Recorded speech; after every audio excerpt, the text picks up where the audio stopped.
59세 여성 환자분이 문의를 주셨는데요. 증상을 쭉 읽어보면 아주 전형적인 손가락 관절염 증상을 호소하고 계십니다. 우리 이제 손가락 관절염에 대해서 이제 알아보면 손가락 관절염은 손가락에 있는 뼈에 연골판이 닳아서 그 연골판이 파괴되고 그래서 나중에는 뼈끼리 서로 부딪혀서 관절염으로 빠지게 되는데 가장 큰 증상은 손가락에 변형이 오게 됩니다.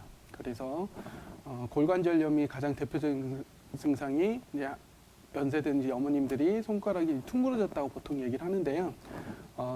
부위에 따라서 이 퉁그러진 부분들을 결절이라고 얘기를 하는데 손끝 부분에 있는 결절을 헤르베덴 결절이라고 부르고 두 번째 손가락, 그러니까 우리 몸하고 가까운 쪽에 있는 결절을 부차드 골절이라고 부릅니다. 이렇게 이름을 두 가지로 나눈 이유는 그 병리적인 부분들이 조금 달라서 두 가지 똑같이 관절이 구었지만 두 가지로 나눠서 명칭을 지칭하고 있습니다. 골관절염에 대해서, 그러니까 손가락 관절염에 대한 대표적인 증상은 네 가지를 좀 볼 수가 있는데요. 방금처럼 통증, 그러니까 손가락이 아프고 그 다음에 손가락이 붓습니다. 부종, 그리고 손가락이 좀 뻣뻣해집니다. 그래서 손가락을 쥐었다 폈다 했을 때 힘들다고 말씀을 하시고 마지막으로 이게 오래 지속이 되면 주위에 있는 근육인데 힘도 빠지기 때문에 근력도 좀 저하가 됩니다. 그런데 이제 류마티스 관절염도 한번 얘기를 들어보셨겠지만 류마티스 관절염하고 그 골관절염하고 증상이 좀 여러 가지 나눠지게 되는데 골관절염은 대표적으로 아까의 네 가지 증상과 함께 손가락이 한 부위 또는 두세 부위가 일정하지 않지만 퉁그러지게 되고 류마티스 관절염 같은 경우에는 전체적으로 관절이 전체적으로 붓고 염증이 일어나면서 문제가 됩니다. 특히 골관절염 같은 경우엔 퇴행성 관절염, 골관절염 같은 경우에는 아까 말씀드렸던 헤르베덴 노들, 그러니까 손끝에 있는 관절들의 변형이 좀 많이 오게 되고 류마티스 관절염 같은 경우에는 두 번째 마디, 그러니까 몸하고 가까운 두 번째 마디 또는 손가락과 손목을 이어주는 중소골을 이어주는 이 관절, 몸하고 가까워주는 이 두 번째 관절, 여기에서 노들이 좀 잘 발생합니다. 그리고 병리적인 특징이 아까 손가락 관절염, 퇴행성 관절염 같은 경우에는 연골이 얇아지면서 뼈끼리 서로 부딪혀서 변형이 오고 퇴행성이 오기 때문에 뼈의 변형이 심하게 오게 됩니다.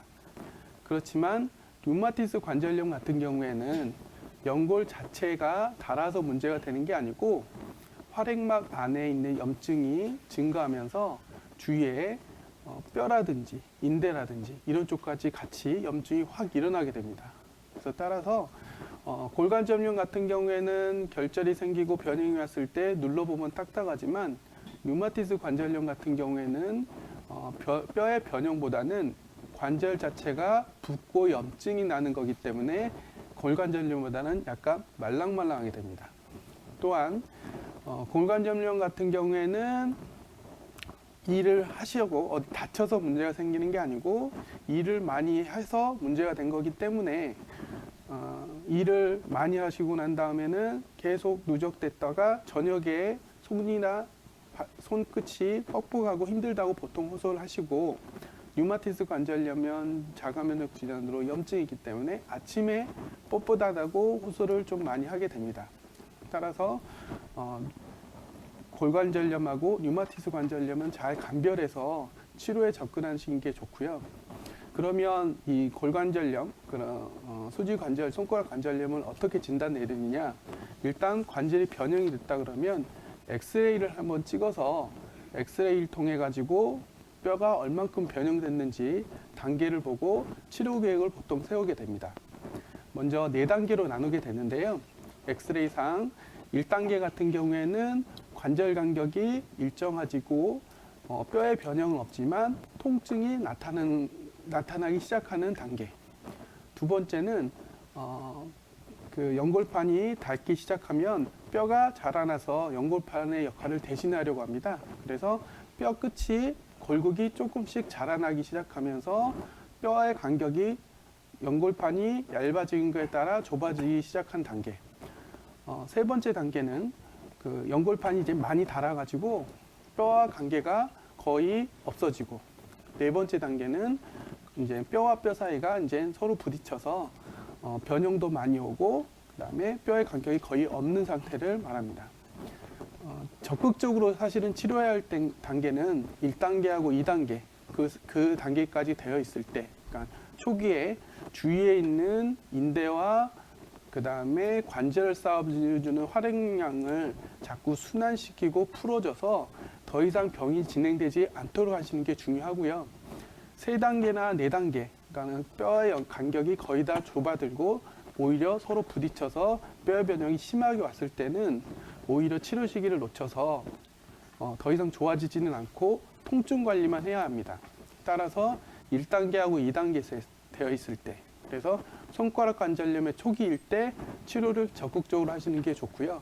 사실 3단계나 4단계 같은 경우에는 본인이 병을 인지했음에도 불구하고 쉬지도 않고 손을 계속 쓰게 되면 3단계하고 4단계로 결국 빠지게 됩니다. 그래서 과도한 손 사용을 줄이시고, 특히 폐경기 중년 여성들 같은 경우에는 에스트로겐이, 그 다음에 여성 호르몬이 줄어들면서 뼈의 퇴행화가 급속도로 진행되기 때문에 어머님 나이에는 특히나 손의 사용을 줄이고, 그 다음에 손을 항상 따뜻하게, 그래서 뜸을 뜨시든지 아니면 파라핀 욕을 하시든지, 그게 힘드시다면 일상적으로 샤워나 저녁 때 샤워하실 때 따뜻한 물에 손을 집어넣어서 자주 주물러 주시든지 이렇게 관리를 하시는 게 중요하시고, 침치료 또는 통증이 잘 가시지 않을 때는 봉침 치료나 한약 치료를 같이 병행하시면 좋은 결과가 있을 거라고 생각이 듭니다.